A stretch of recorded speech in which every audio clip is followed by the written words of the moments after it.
Hi, it's Anthony Monteith here from the Institute of Natural Medicine Ireland. Today is another Tuina teaching weekend here at the clinics. What I'm aiming to achieve is to take some of the practitioners who've been with me for several months to another level.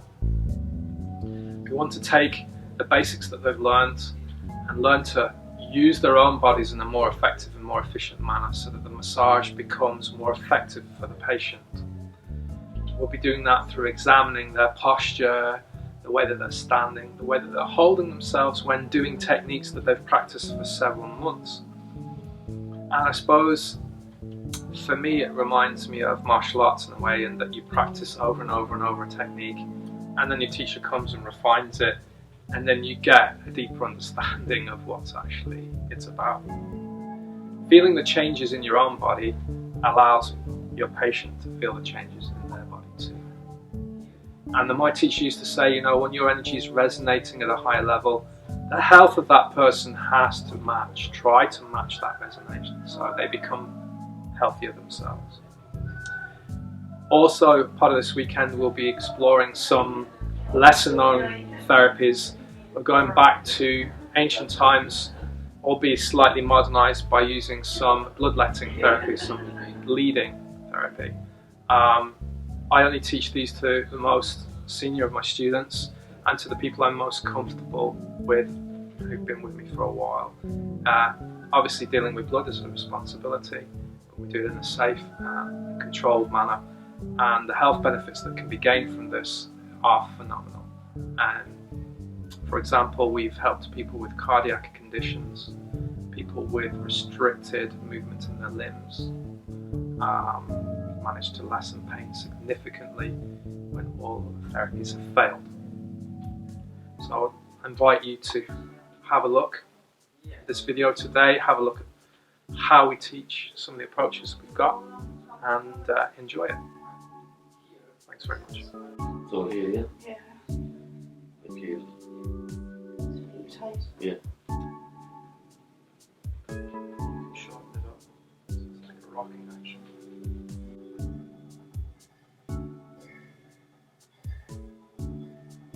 Yeah. Rather than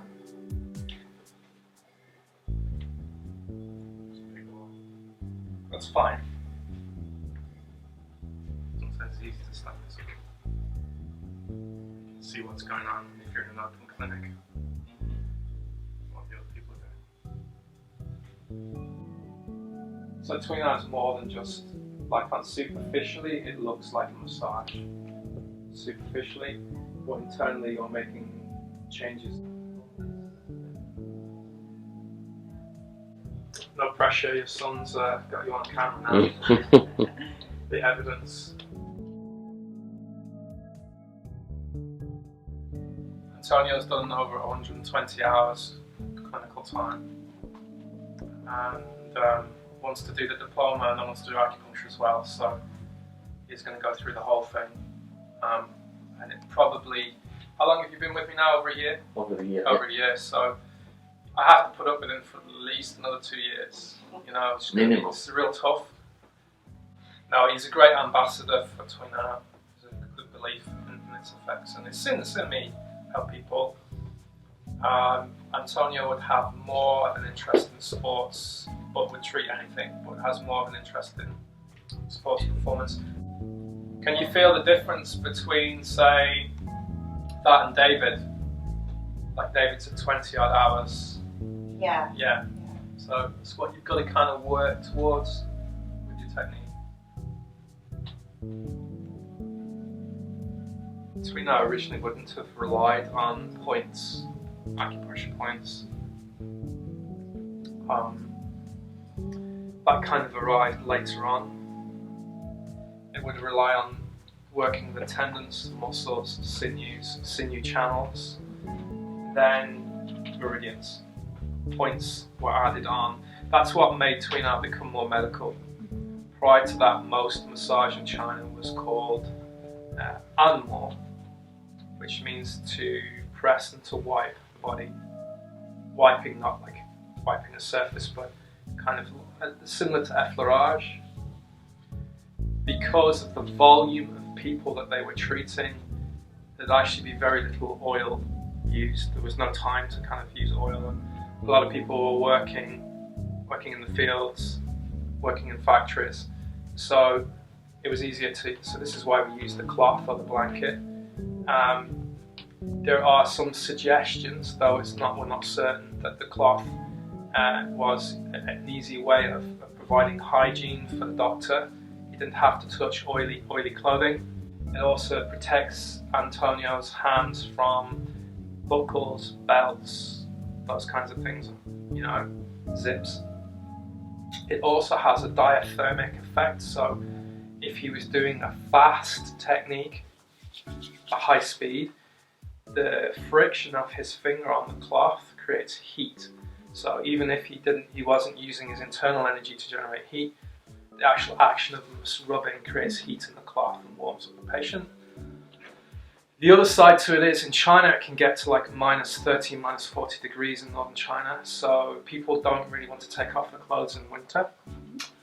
I've worked in China with my teacher, and there's been no central heating, so the hospital is nearly colder on the inside than it is on the outside. I like using it. It makes the person feel comforted, it makes them feel protected. If they're from a vulnerable background, I don't know. We do on occasion have to expose certain parts of the body, use certain types of creams. So I'm pushing in a linear fashion the tissue. If we were to believe a lot of the TCM model, the meridians are going from head to foot. It's called dredging.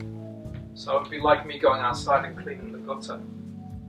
But instead of like scooping all the rubbish to the end of the gutter, and now I've blocked the end of the gutter, I'm literally going into the gutter and throwing out. Do you understand what I'm trying to say? Yes.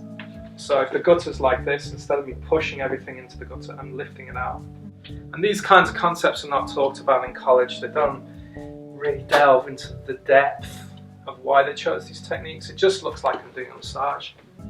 But if I have a deeper understanding in my mind being the most powerful form of medicine, intention, then I have the intention to clean her channel.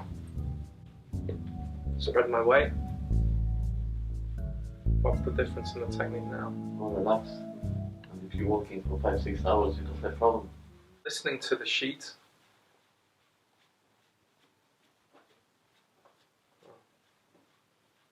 Is it a smooth flow? I'm listening to her tissue with my thumb, feeling. I say the word listening because to me it's like not just feeling. Sometimes when I'm working on people, I'm getting an image in my mind of what's going on underneath. So I'm using my intuition to follow. Anne-Marie will tell you, up here is okay, on your leg. Yeah. As I come down, I'm starting to feel what the tissue is harder. But I haven't changed the strength of my technique, I'm just listening to her body. Tuifa is dredging.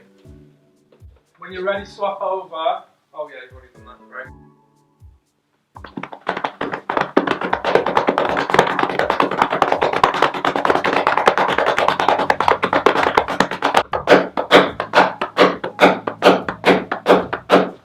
It sounds quite hard. It sounds like I'm going really rough, but I'm creating a pocket of air to absorb most of the shock. If I was to do it without a flat hand, she would sting.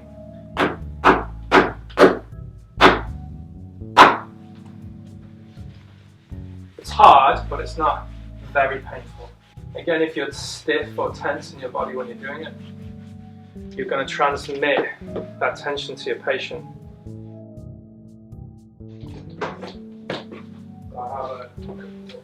This was so much better.